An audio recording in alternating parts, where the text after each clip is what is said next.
Greetings, you happily miserable accursed. We're back here with the only political podcast that puts the cuss in discuss. And according to Blair, who reviewed us on Apple Podcasts, makes you a smarter person and a better citizen of our democracy. Good God, Blair, you're making me blush. Anyway, send us your coordinates and we'll send you a We're Kvelling t-shirt over to you right away. Kvelling, for those of you not eating matzo ball soup this time of year, is Yiddish for I'm so goddamn proud that I'm swelling all over myself. Be careful how you use it.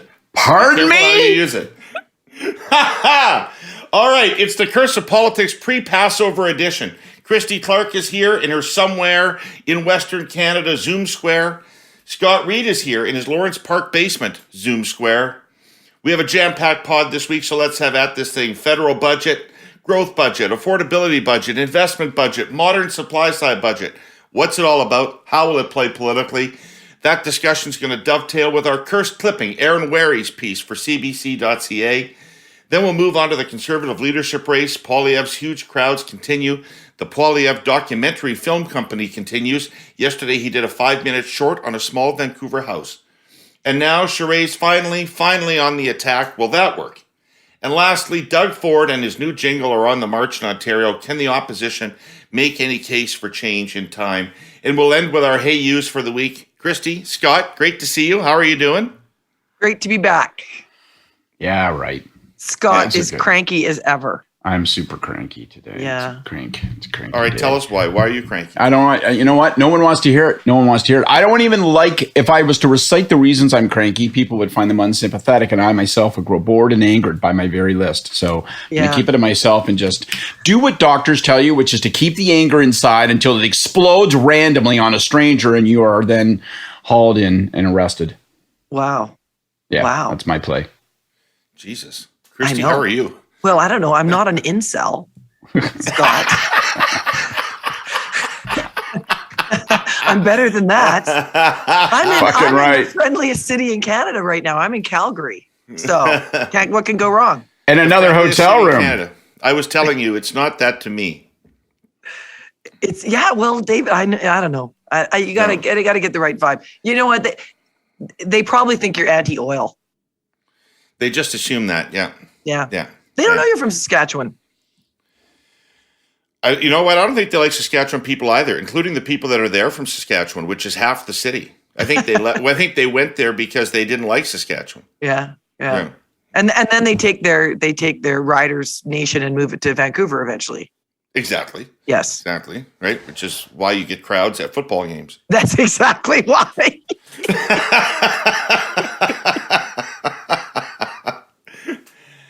All right, kids, there was a federal budget this week.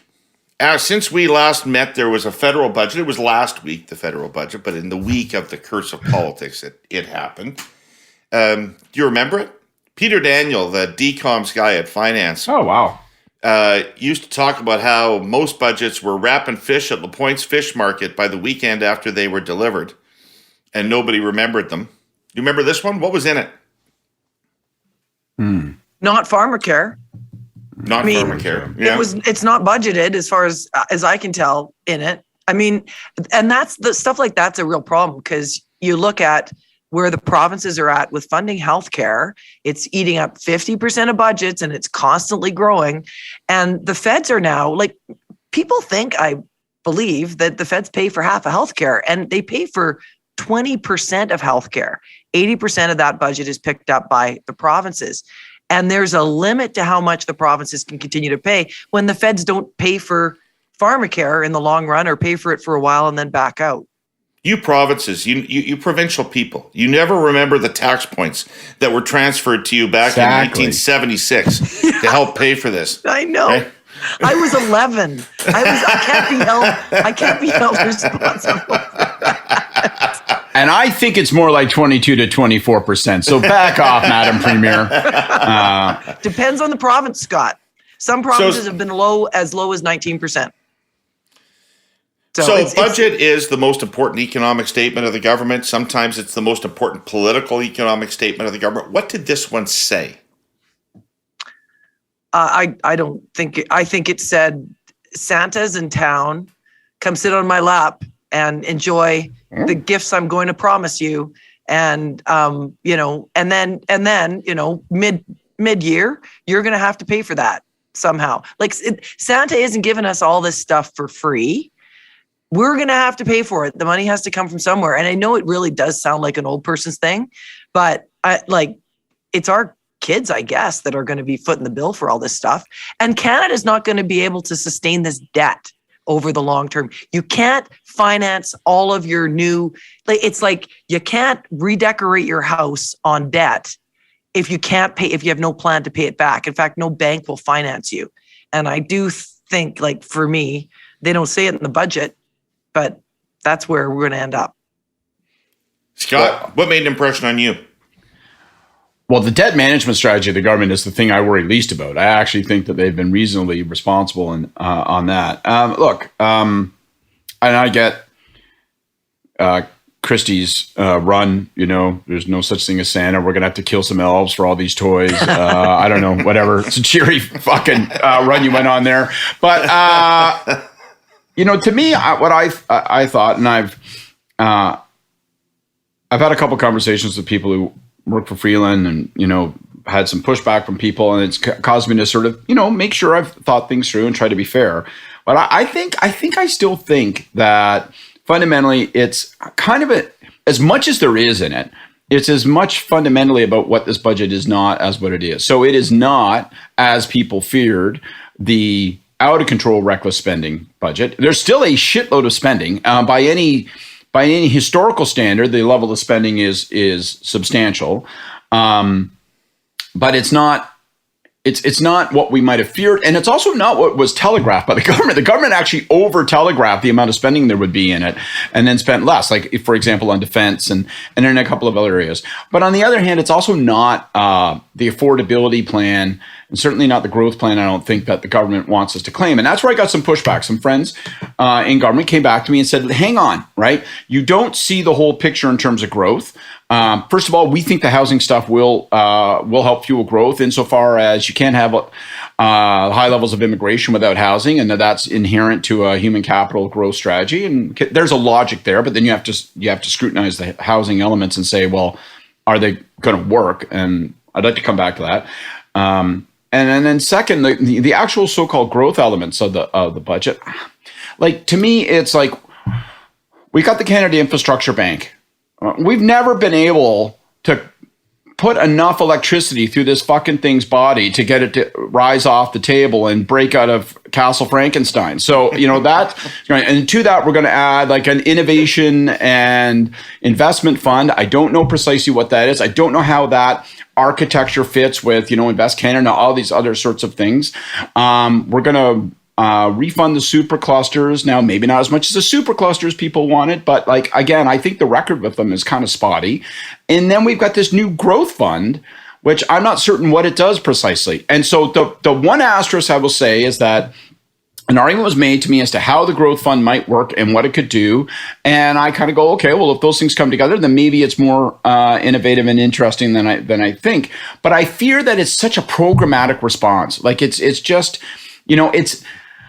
it's just like, we're going to establish, we're going to put a box in the window. We're going to put a label on that box. Innovation Fund, super cool, good thing fund, right? That fund will be administered by a group of really smart people who will pluck from the management consulting world, and they'll sit on a board, and they will have neither necessarily the sectoral expertise nor the political sensitivity and antenna to manage that thing. But nevertheless, we'll try to do that. And we'll make a virtue of the fact that it's going to operate at arm's length from government, and we'll put a great big motherfucking number on the thing, and we will tell you that that's action. And it feels like the most technocratic government response. And I really worry about all that stuff. So I'm unpersuaded that it's a growth budget. And I really, really, really don't believe to me, this was it should have been a cost of living narrative for the government to try and get out ahead and manage this issue, define it on terms that might be to their liking, as opposed to watching the conservative race define the cost of living issue in this country and then leave themselves politically vulnerable as a government. And I don't think they did that. And I don't think that it actually is an affordability budget, much less we care about cost of living and we're going to try to tackle that in a substantive,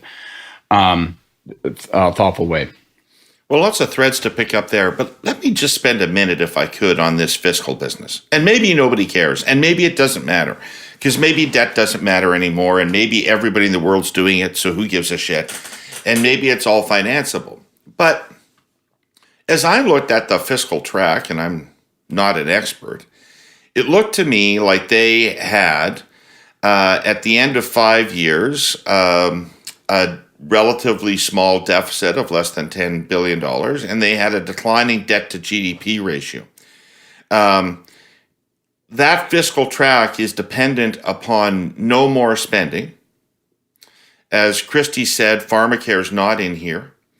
There are no transfers to the provinces for healthcare in here, no increase to transfers to the provinces for healthcare. There's nothing for long-term care in here. There are a number of billion-dollar campaign promises in healthcare that are not in here. So just on healthcare alone, there appears to be billions and billions of suppressed spending that isn't in this fiscal track. And the revenue projections depend on steady growth, uninterrupted by a 2002, 2007, 2008 financial crash, uninterrupted by a pandemic, uninterrupted by anything. Growth that goes on steadily despite the fact that we are transitioning away from fossil fuels. I find that all implausible. Mm-hmm. And when Paul came to office, Scott, what's the first thing he did? He blew up 5-year deficit projections because they always balance at the end of 5 years. And that 5 years, that fifth year never arrives. And so I find the whole fiscal track completely implausible. But maybe I'm wrong because nobody seems to be very upset about it. The other thing that's not in it is mitigation for climate change. I mean, the Coquihalla Highway is having to be rebuilt. A whole, the country was cut off from all of our markets in Asia. Basically, we had to move everything through the United. I mean, this is not. There's a whole bunch of stuff that's not in it, and you're right. The fiscal, it's a joke, these projections. They don't tell us what the underlying assumptions are for growth because we don't assume that there's going to be, I don't assume there's going to be huge growth. There's lots of, with a recession potentially on the way, with interest rates going up, with a huge worker shortage, it's hard to see where growth is going to come and where it's going to come from, except probably maybe some blip in oil and gas. If that, as a result of what's going on in Ukraine with Russia. And then what about the interest costs on our debt? I mean, that's a huge kind of unspoken threat for Canadians' fiscal health. We are debt financing everything. The interest rates the Bank of Canada is signaling are going to go up much quicker than anybody had expected. That's going to have a huge impact on Canada's ability to be able to service its debt. And when people who finance debt all around the world go looking for places to, put their money to finance our debt because it is financed outside the country, I don't think they're going to look at Canada and think it's a very good deal. That's going to be a looming. That's not a problem for our kids. That's a problem for us. Well, I guess I would just. One, there are underlying economic assumptions there, and they're laid out, and they actually rolled them back slightly as compared to what they had been previously. So they are taking a slight haircut off of the economic assumptions for growth, and they do have a debt management strategy that locks in debt servicing so that it won't be immediately sensitive to if the bank goes up by 50 basis points tomorrow, which would be on Wednesday, and if it goes up by another 50 basis points, as people are now beginning to speculate in May, But yeah, ultimately, I think the thing that's most, if you're concerned about the fiscal stuff, I actually think the concern is the certain knowledge that some things are going to take a bite out of growth, as David mentions, particularly climate change challenges that we're going to encounter, and the things that we know are not in there. There's just no, look at it this way politically. Imagine a world in which we are, let's say that the pact with the NDP lasts until its maturation point. There's no intervening event that causes it to be dissolved by one of the other two parties. So then, ask yourself, is it more or less likely that as we near the end of that the Liberals would decide to get fiscal religion on transfers and refuse to boost financing for CHT, for health transfers? I would argue no. I would argue that they're not going to say to the NDP, we would like to provide you on a silver tray an issue that allows you to say, we have to dissolve this pact with the Liberals because they are going to, in effect, cut healthcare. We can't permit that to happen. Therefore, we need to have an election and set this straight. And they're not going to open themselves up to that politically or from an issues management standpoint, from a policy standpoint. The provinces are going to demand that there be fiscal restraint in broad terms, but they're going to also insist upon increases to the CHT. So that's not going to happen. So we know that this fiscal tract is going to swell. And we don't actually know how it's going to be sustainably funded.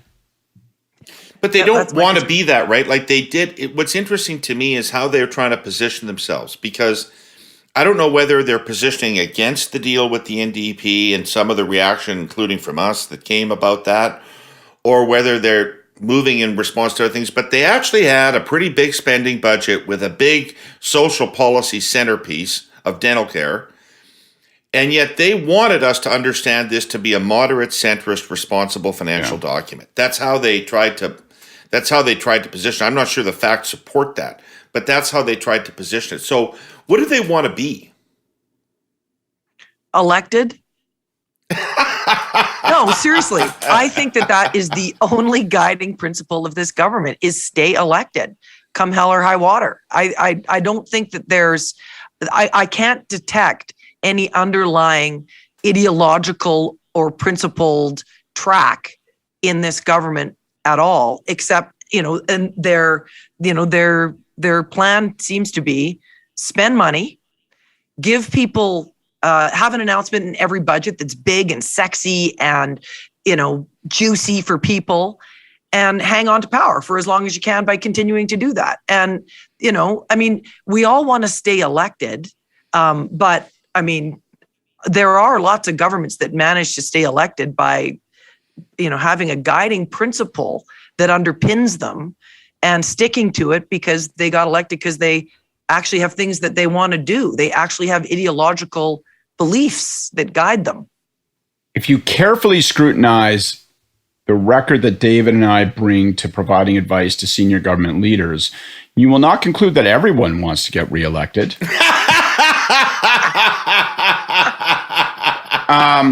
But I think that's too severe. Like everybody does want to get reelected. I think they want what everybody wants, and I don't blame them for this. Like they want their cake and eat it too, right? They want to be able to fund the things that they say are principal priorities. Their impulse is always towards spending. That's their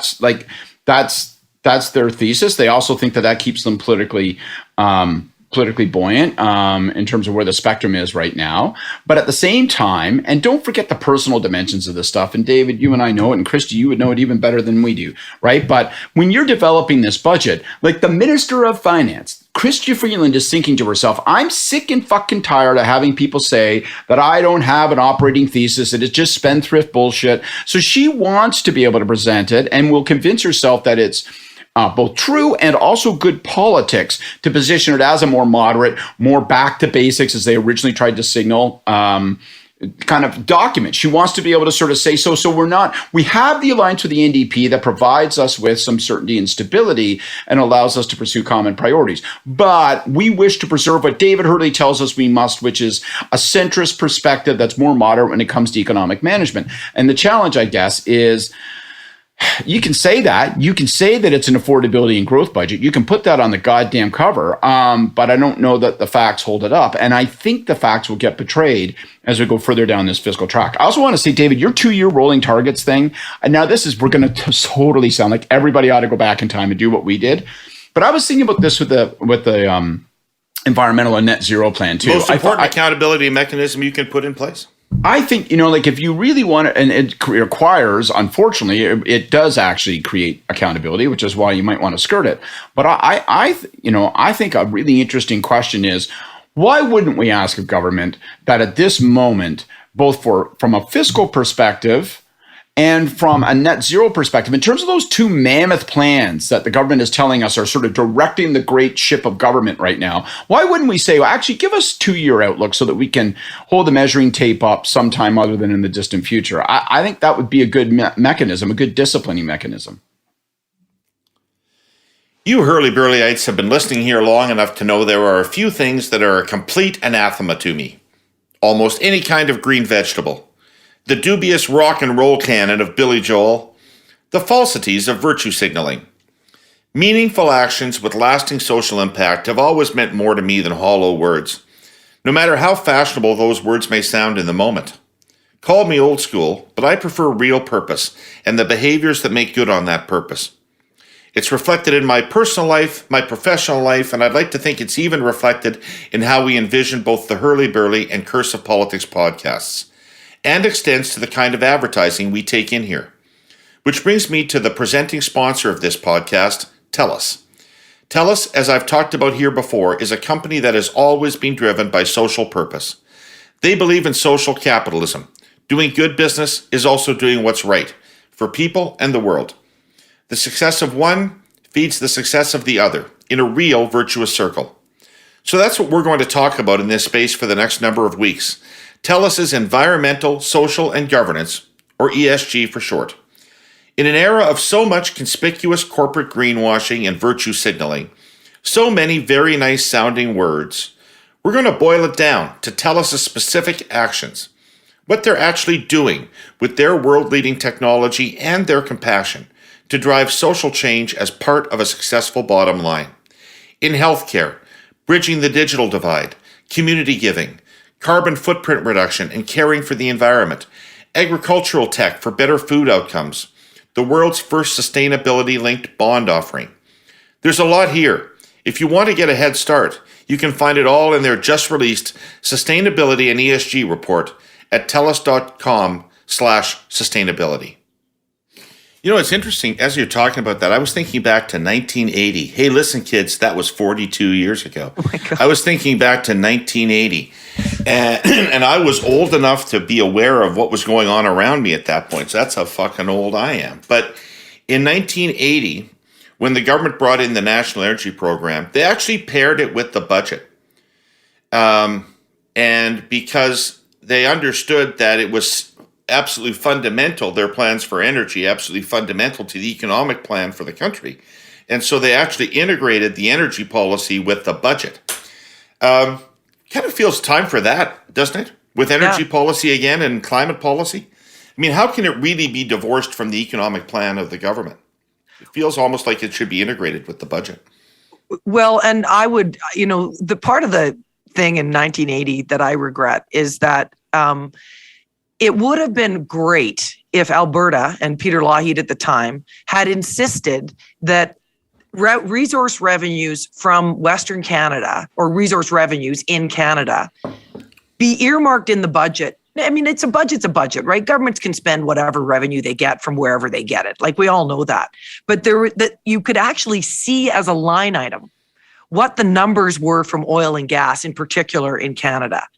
And then it would change, I think, the way we have this debate in, kind of East versus West, where people in the West say, especially in Alberta, come on, Quebec, you guys are all anti-oil. And meanwhile, you're using more Saudi oil than anybody else in the country, blah, blah, blah, blah, blah, right? Don't you know where the money comes from? I think it would have helped us understand where the money comes from in Canada. And of course, that's a long-term problem for Canada, is that we are disconnected from the sources of wealth in Canada and in some parts of the country. And then in other parts of the country, we're spending it and producing it from different sources and thinking, well, we can do it without those. And it's just I think that's part of the great disconnect of this country at the moment. Well, my great regret from 1980 is that I told Shannon in Ireland that I liked Lisa Hanthorne and was going to ask her to go with me. And that blew up in my fucking face because Shannon got to Lisa with a lickety split before I was able to say a word. And it was all around school. And the answer was no. And it was a humiliating no at that. So I understand I was pretty occupied with the National Energy Plan. But, grade 7 Kenty Public School was also cruising through my head. Hey, Christy, can you give us a little primer on how government works in Canada? Because the dental program, Dentacare, the finances the money for that was allocated to Health Canada. Now, we know that Health Canada doesn't run anything and can't run anything. Ask an Indigenous person who needs a hospital care. So Health Canada doesn't run really anything other than Indigenous healthcare. And So I'm sure that Health Canada will not be in charge of the dental care program. I'm sure that it will be a provincially run program. So somehow you got to get from a financial allocation to Health Canada to negotiated deals with the provinces and with dentists, presumably, where dental care is delivered. How long is that process going to be? I think it's going to take 5-6 years probably. Because Health Canada shouldn't exist. There is no reason for Health Canada because provinces run healthcare. And the federal government should be delivering money to provinces as promised so that the provinces can run healthcare. And there is an enforcement mechanism that the feds will insist on and lots of Canadians will support to say, well, you can't have private care, you can't have this, you can't have that. And so there's enforcement there for sure. But there's, they can approve drugs, they can do those regulatory things, but otherwise Health Canada really has no purpose other than to disperse money and enforce and create regulations that are national in scale. So how it works is they come to the provinces. I mean, look at childcare. In and out, we had a big childcare deal under you guys, and then we didn't have it anymore. And then Scott called it beer and popcorn money, and then we had that happen, and then we had just back and forth. It takes a long time to get these things done because every province wants something different out of it. They're going to design it differently. And provinces, I think, are going to be really skeptical about whether or not the money is going to keep coming because the feds are going to bring in a national pharmacare program. They're going to bring in a national dentist program, and then they're going to start backing away on the funding from it, and the provinces are going to be left holding the bag. And I think there will be provinces who will probably take a real go slow approach in the expectation that dental care is probably never going to happen because there'll be lots of them that don't want to be left holding the bag on it. Well, the provincial governments are aware of where we are in the electoral cycle too, right? Yeah. And they know that there's probably 3 to 5 years of Liberal government left in Ottawa, right? Yeah. So they got to be looking beyond that.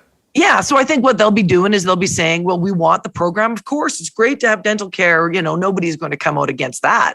But some of them will know it's that you're walking yourself into a big fiscal problem in the long term, and they'll just rag the puck on it for quite a while with the feds. And, the feds will do their trade-offs over time. But look at, Ontario getting into childcare at the very end of the process. They probably got some guarantees and some structure around it that not everybody else got. The deals are different for every province, and the dumb provinces get in quick and fast, and the smart ones take their time, make sure that they get the right kind of deal, and maybe they get some help in some other area in order to, in exchange for agreeing to do the program the feds are proposing. Yeah. Okay, so Aaron Wary in cbc.ca wrote a piece about the budget, and here's a section of what he wrote. Our strategy is what Janet Yellen, the U.S. Secretary of the Treasury, has recently dubbed modern supply-side economics, Freeland said Thursday. Freeland argued in the budget that what Yellen described in a speech in January is more or less what the Liberals have been trying to do for the last 6.5 years. But Yellen may have explained it in a more straightforward and succinct manner than any Liberal has managed to date.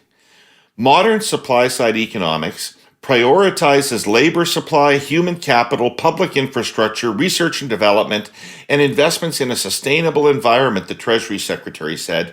Modern supply-side economics seeks to spur economic growth by both boosting labor supply and raising productivity while reducing inequality and environmental damage.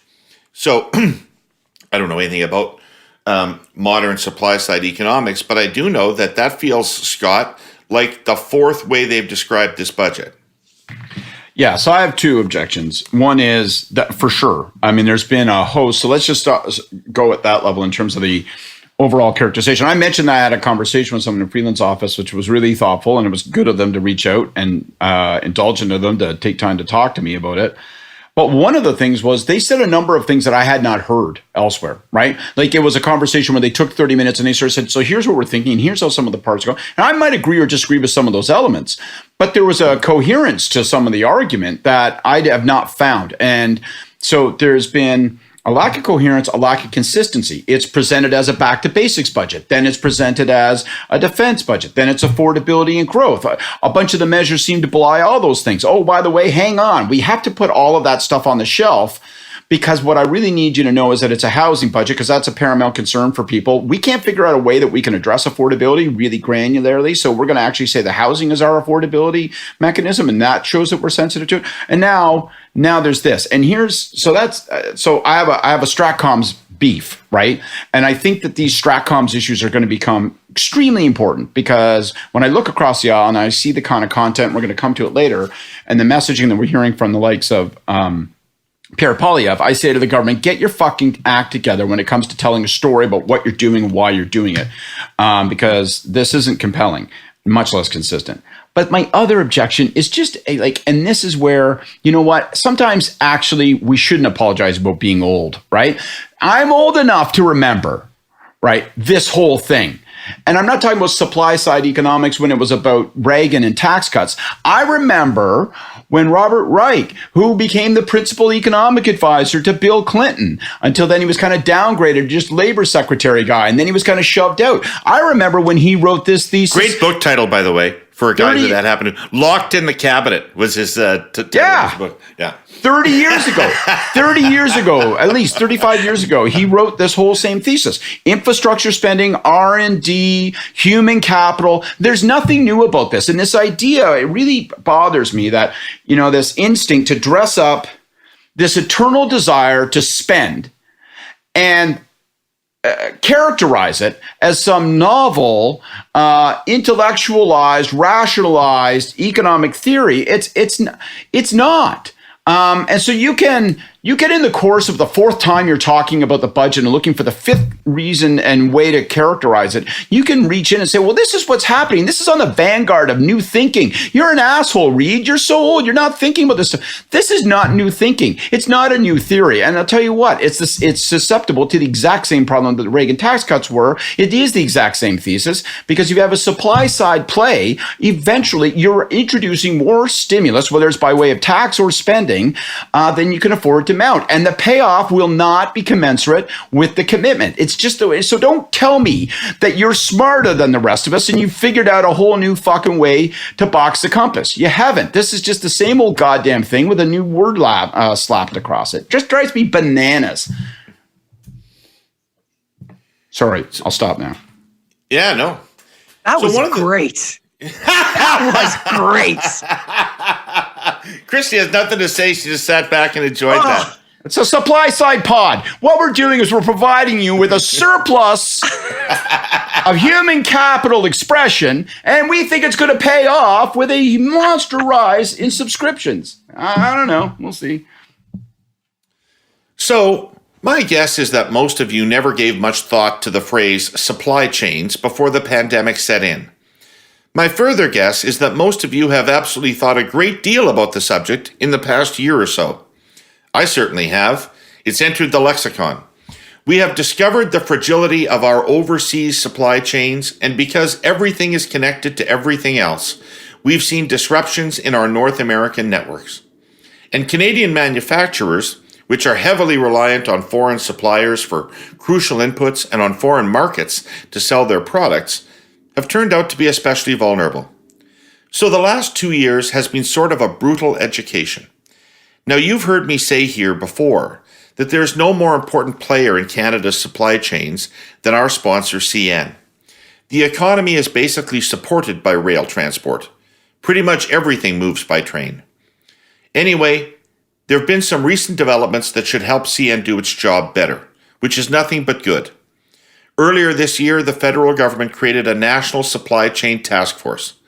The idea is to use lessons learned and streamline Canada's cargo transportation system, removing bureaucratic obstacles and red tape.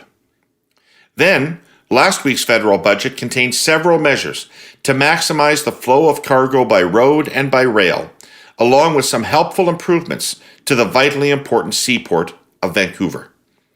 There was also a welcome emphasis in the budget on extracting and transporting critical minerals. Canada has spectacular reserves of these minerals, which are crucial to aerospace and high-tech production. Cell phones, batteries, computers, and cars cannot operate without them. And right now, China has the critical mineral market just about cornered. Canada not only has critical minerals in abundance, it has the clean energy and vast open spaces required to process them. The federal government has made critical minerals a priority and is now putting up money to help build the necessary infrastructure. CN is keen to do its part, moving the minerals from mines to processing factories and onward to customers anxious to wean themselves off all that reliance on foreign suppliers. This all makes perfect sense. It's a smart play, it's overdue, and it's welcome. So I was thinking about this yesterday. I was thinking about this exact passage in Aaron's piece when I watched Poilievre's housing video. Did you guys watch Poilievre's housing video yesterday? Yeah. About 12 times. Yep. Okay, so less than like 27 million people or something. Yeah, I know. It was a huge number. He has a huge following, and when he hits on something big, it happens. But on social media, here's my thing. So even if let's say this is correct, this whole modern supply side economics to go along with modern monetary theory. We have modern monetary theory and modern supply side both operating at the same time. Let's say this is correct. It's very complicated. Like take housing affordability. It's inherently complicated. I did a podcast on it last week with a bunch of experts, and my conclusion at the end of it was nothing was going to happen on housing affordability because it was too complicated. There was too many moving parts, too many decision makers, all that kind of stuff. But Poilievre promises that things are simple. Like populists, like a strongman approach to politics, like Trump. I'm not saying he's Trump, but I'm saying that's the same approach. There are simple solutions to these seemingly complex problems, and I'll just do the simple thing. And it is difficult to get people to accept that this melange of activities is somehow going to result in outcomes for them that matter, especially at a time when people don't really believe in the system anymore, right? So like the year before Trump was elected, I should have known he was going to be elected because the Washington Post asked a great question in a survey. They asked Americans, would you rather have a president who was a competent, reliable manager of the status quo? Or would you rather have a president who would bring great change, even if you don't know what that change would be? And 52% of Americans said, I'll take the change sight unseen over the status quo and what it exists. Is that the fight that we are being set up for in Canada? Which is us arguing, liberals arguing for competent management of the status quo and the system that will ultimately, if properly managed, yield good results for people, versus people saying, blow this system up. It doesn't work. And I'm going to do things radically differently. People are going to say they don't work. People are going to say my ideas won't work. But that's because they're invested in that system that has been screwing you for so long. Kind of getting worried about that frame. I think that's a real concern. I think that the kind of this oversimplification of politics and kind of us versus them. The truckers were outside my house, my apartment yesterday, and it, you know, I heard their message loud and clear. Which those guys, and I think it's really down to a small radical fringe now. They were out there talking about only white people, no more immigrants. Simple. You're getting screwed by the government and by the rich people, and we got to stand up against it. And you know, I think the fact that people can't afford a home anymore, it really makes people think that there's no place for them in Canada. So those arguments become suddenly more appealing than they were in the past, because people feel like you can't get a foothold anymore. You don't have the same opportunities that other people do. Someone was making the argument to me yesterday that the only solution to the housing problem in Canada, in Toronto and Vancouver in particular, is to cut off all immigration into the country. And the funny thing about that is, if you cut off all immigration into the country, that is one of the impacts it would have. It would make housing more affordable, because more people coming just exacerbates. I mean, it's not a solution. You can be terrible for the economy. It would be terrible for growth. It would just be terrible for Canada. We have to renew the population at the birth rates that we have. But this is a very, very complicated problem. And David, when I was in government, we brought in the very first foreign buyer tax in Canada. And we were told by a lot of people it wouldn't work. But we were desperate and we thought it would work. We thought it needed to be seen to do something. Yeah, we thought it could work. So we thought we'd try it. There was a little blip for a year or so before everybody figures out how to get around the tax. And then, you start tracking foreign buyers and you realize that, in housing, it's less than 2% in detached homes. And overall, it's about less than 5% of foreign buyers. And and now housing prices, the foreign buyers tax that we brought in has been raised by subsequent governments. Housing prices are just continuing to skyrocket. It has absolutely zero impact. So you can what Poilievre is proposing. I will just say this, having watched that video, I think it's impossible for the federal government to have much impact except by changing tax rates for example, building rental and building certain kinds of housing. That could be a very real impact. But they can't on such a long, their arms aren't long enough to reach down to, the city of Burnaby and the neighborhood of Ocala. But when he says, we will hold back transit funding unless you guarantee that you're going to build housing around transit nodes, that's actually a decent idea. Federal government should be doing that. They should be saying to provinces and municipalities, look, we've got the heavy hammer here. And if you're not building, which most of them don't, I mean, you can get off a SkyTrain in Vancouver and you're in somebody's backyard practically. Like there isn't a single multi-unit dwelling around some of these transit nodes.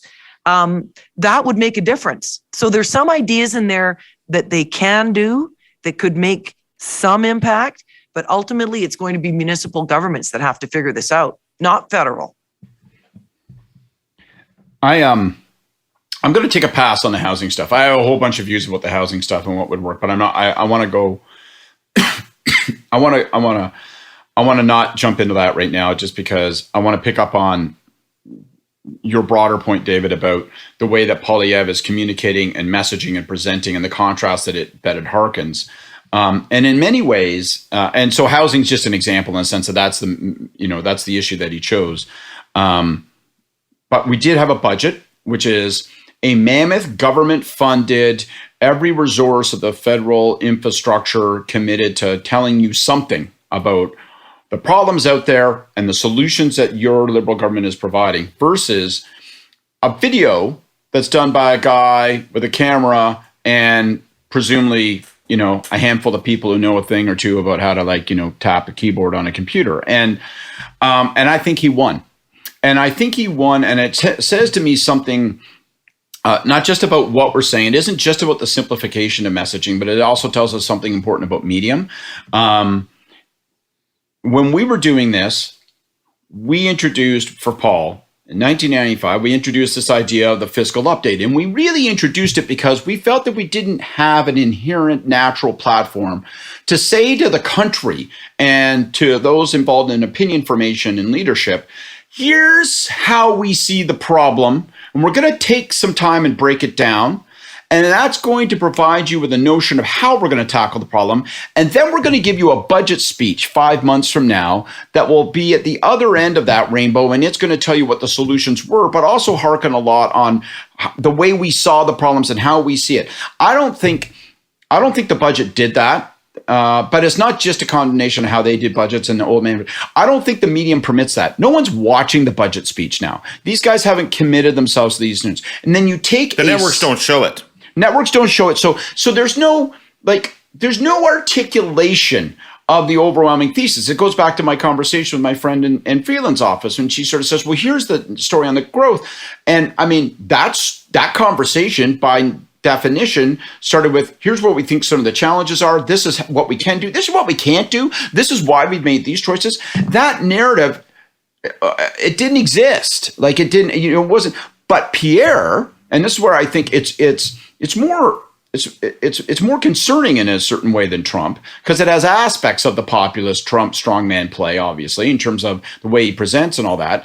But it was also a pretty sophisticated, not just a well-produced, but a pretty sophisticated piece of analysis in terms of really breaking down what the problem is, the contrast of the two homes, the multiplex, walking us through, as complex as it sounds, unafraid to walk us through. And this is the housing inputs. And this is why this thing's going to cost $650,000 for the builder. So he's got to charge $1 million. If he's going to charge $1 million, that means you need a mortgage of $950,000. Now fucking figure that out across the city. Like, that is compelling content. And that kind of storyline that we couldn't. You can't get that out of the budget process as it exists now. You couldn't. It wasn't in the speech, to be blunt. But if it had been in the speech, we wouldn't have noticed it anyway, because it's not televised. And so, I think the federal government has to fight fire with fire, and not necessarily in the sense that they have to match his kind of populist rhetoric, all that kind of stuff. But at least kind of go, how do I give myself channels and mechanisms to connect and talk with people where I can walk them through my logic, my motivations, and how the things I'm suggesting line up with that. Because like right now, it's kind of like a guy sounds like he's talking sense, even if I'm suspicious of him and his motives and his remedies, versus, I don't know, they got a growth innovation fucking fund for tomorrow or whatever it is. But I think that the federal Liberals, this iteration, have never ever gotten good at actually communicating anything. Because when Trudeau was hot, what people had was they felt him. They felt him. He didn't have to say anything. He had this mojo out there, and people just really liked him. And then along came blackface, along came India, along came a bunch of other stuff. And they don't have that incredible Trudeau charisma weapon in their arsenal anymore. And so, I don't think that they've kind of lost, and you didn't say this, Scott, but I don't think that they've lost their ability to communicate. I think that they've lost their chief communicator, who didn't really communicate. He gave people a good feeling about himself and the government and about the country. I also think it's medium and mechanics. People who are fighting populists right now, whether it's Democrats in the States or whether it's Liberals up here in Canada, are fighting with one arm tied behind their back, because the populists are identifying villains. The people that are standing between you and owning a home. The people that are standing between you and what you want. They identify villains. Villains are an essential component of storytelling, and villains are essential to having a solution that you can present to people as being quick and easy. And we don't have a villain. Like, who is the villain in the housing story as Liberals tell it? Yeah. Yeah. But I also think it's a matter of medium and mechanics. I don't think that, as good as these guys are with,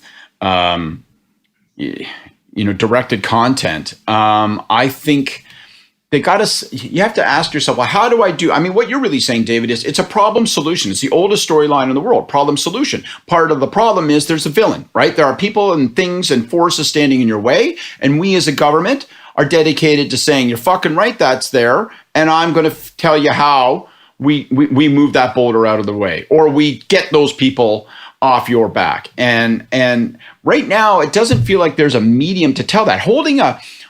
It's the most true, and I've done it 100 times, so I'm not trying to be like a smart aleck, but holding a press conference the day after the budget in like the GTHA in Hamilton or someplace with 2 or 3 ministers and some provincial representatives and saying, okay, here's our housing policy. So here we are. This is what it would mean. And these are our policy, and the accelerator fund's going to do this. And we want to, here in Hamilton. I mean, that's okay. But that isn't really giving people from a mechanical communication standpoint what Poilievre gave them yesterday. Is not giving them here's the problem, here's the solution, here's the villains, here's how I'm a fucking fix for this. And I think from a medium perspective, from sort of going, okay, how do we connect with people, and how are we going to get this out? I think they've got to look at that and get out of the traditional video government was channels. 5 minutes long, wasn't it? Yeah, and I had people saying to me, 5 minutes long. It's too long. I have people saying it's too long. I'm like, I think you're missing the fucking point. It's not too long. I think it's courageous for it to be that long. It demonstrates a confidence. And he's like, I'm going to walk you through this. I'm willing to tell you a story. That's why it's a little different than Trump. He doesn't just go, oh, well, whatever, get rid of AOC or something. Build a wall and Mexico will pay for it. But he does identify one of the, I'm not going to say villains, but one of the problems in the system, which is municipal governments. In Vancouver, they've been building housing for the very, very poor and the incredibly rich. And they haven't been, they hold the ability to approve what gets built and where. The public owns that amenity, which is the air rights and the space to build. And they give it away to developers to build housing for people who can afford $10 million homes. Well, he's right about that is part of the problem. But David, from the federal government's perspective, it's way, way, way more complicated than that. Yeah. And so I think my personal issue with this is that the debate generally settles on, well, it's foreigners. And in British Columbia, it's people from China. And there's been a real racist tinge to the argument about it. And foreign buyers play some role in the market. There's no doubt about it, but they are not the villains that governments like to paint them out to be, because they're just an easy target. All right. All right. Let's quickly get to the Conservative leadership before we run out of time. There was a little bit of a twist in it this week. The twist wasn't on Poilievre's side, because he continued to do the same thing he's been doing.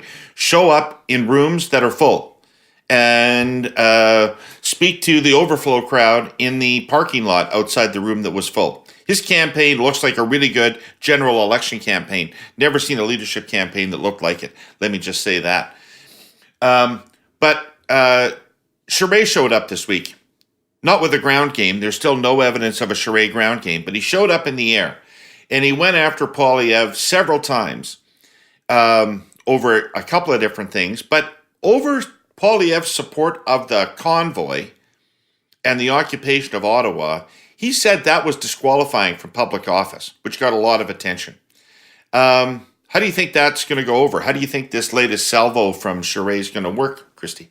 I don't think it's going to help win the leadership. I just, you look at those crowds and the way Poilievre is bringing them in. I'm starting to despair that Charest's chances are doomed. However, I think he's doing what he needs to do, which is get out there every day and prove himself on the right side of history, because he's got to go out and he's got to be criticizing Poilievre at every opportunity. And, that might get him some votes in the leadership. That would be great. Maybe he could prevail. But ultimately, at the end of the day, somebody has to call this for what it is. And when Poilievre wins, if he becomes prime minister, Jean Charest will have at least the dignity and the perspective to be remembered in history as the guy who was right, who told us what this was all about, and gave us the warning in advance. Whether or not people listen to it, I guess all they can do is be right. Those are the saddest people of history. Fuck. Those are the saddest people of history. His other option is to sit on the sidelines, play this nice, and just wait. Well, at least he's doing what he can. Well, listen, he obviously had to do something like this. But again, in terms of tactics and when you do it and how you do it, didn't he have to get mad at Trudeau first? If I'm a Conservative member, wouldn't I have the impression right now that Jean Charest dislikes Pierre Poilievre's politics more than he dislikes Justin Trudeau's politics?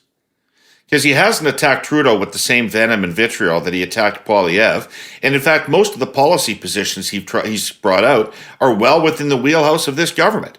So I don't know really what he's running for at the moment. I think it's a mythical party. Right.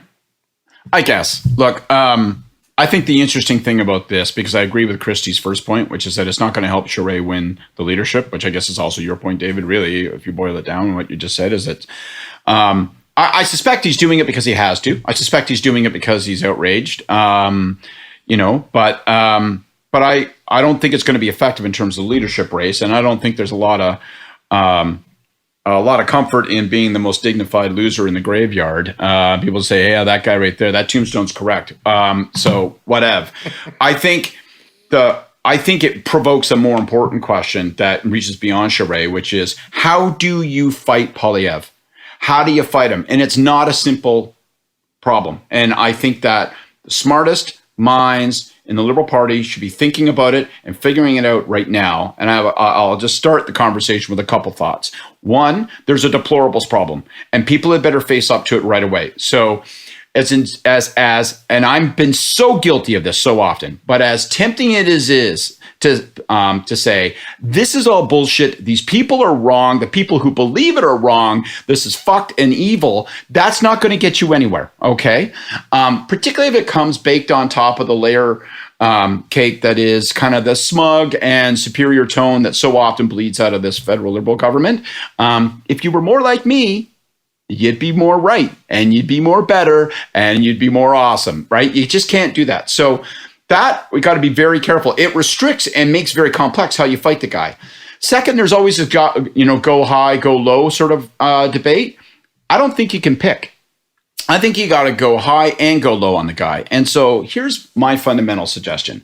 One, I think the Liberals need to start now. Now. Don't wait until, don't be worrying about, are we going to give the guy too much oxygen or too much credit? He's getting all the fucking credit he needs with these crowds. I would look at this guy and I would say, I know what fear is. It's that. And I'm afraid of it. I got to stop it before it fucking overwhelms me.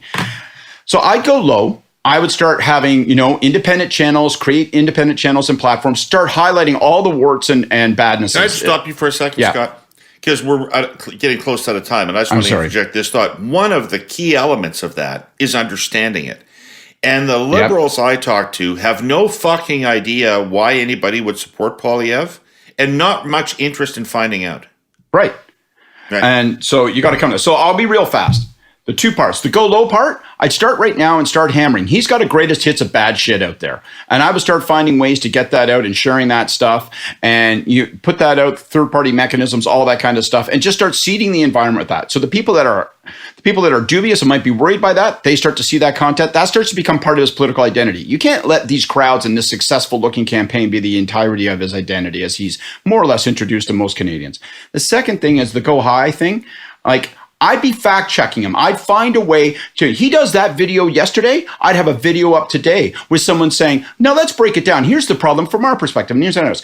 So they need to deputize somebody, a caucus member who's got a bundle of political talent. Like maybe I was thinking about your buddy Erskine Smith there, who was, on that. That guy can communicate, right? Take him, or take a former staffer who knows how to talk to a camera and do this. But start, every time he puts out something like that seems persuasive, match it. Have a matching strategy. Don't be smug. Don't be superior. Don't be putting him down, dismissing him, but match him. Match him and contest him and say, and here are the limits of his logic, and here's where he's wrong, and here's where the choices that could be different and better from our perspective are these. But we got to start it now, because if you wait until this guy's got the full force of the north wind behind him, you may find it's too late. All right, listen. We got no time this week for Doug Ford, and we didn't have enough time for the Conservative leadership. So to be continued next week. People that were hoping for that, come back. We'll lead off with those things next week. But in the meantime, wrap up our show. Who's got a Hey You? Ladies and gentlemen, please return to your seats. The Hey Yous are about to begin. I'm going to do a Hey You to James Moore, who was he's a former colleague of mine. Don't agree, a colleague of mine in as much as we both represented the same riding. He has got, if you don't follow him on Twitter, you should, because he's got a really thoughtful, interesting take on things as a fairly right-wing conservative. And as I said, I don't always agree with him, but I think he's thoughtful, and he's really offering something on the conservative side that's food for real debate. And, so James Moore, follow him on Twitter. There you go. Good advice. I do follow him on Twitter. Scott, you got a Hey You? Me too. And I like James. Never shared a riding with him. Can't say we've had that level of intimacy. No, I've always had something I crave, but you got to have goals. My Hey You, I'm just going to pick up on the same thing. And my Hey You is I'm going to talk to the mothership of the Liberal Party and just go, listen, I take this thing seriously and start moving soon.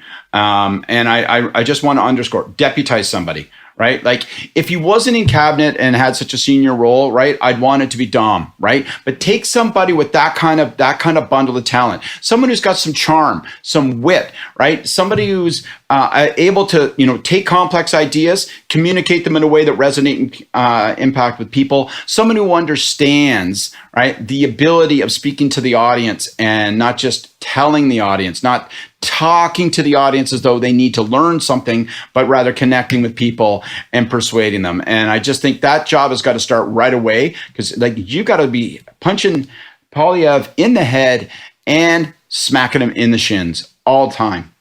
Right. Excellent. My hey you goes out to Minister Wilkinson, Natural Resources. Congratulations on winning the fight over carbon capture and storage. Important investment for Canadian technological development, important part of a nationally unified approach to fighting climate change. I know that wasn't easy. You got that done. Well done. Hey, you, Jonathan Wilkinson. All right, everybody. Thank you for listening. I want to thank our presenting sponsor, TELUS. I want to thank our sponsor, CN Rail. All you are cursed out there for listening. Scott, Christy, great to see you again this week, and we'll see you again next Tuesday. Take care of yourself. Thanks, guys. See you guys.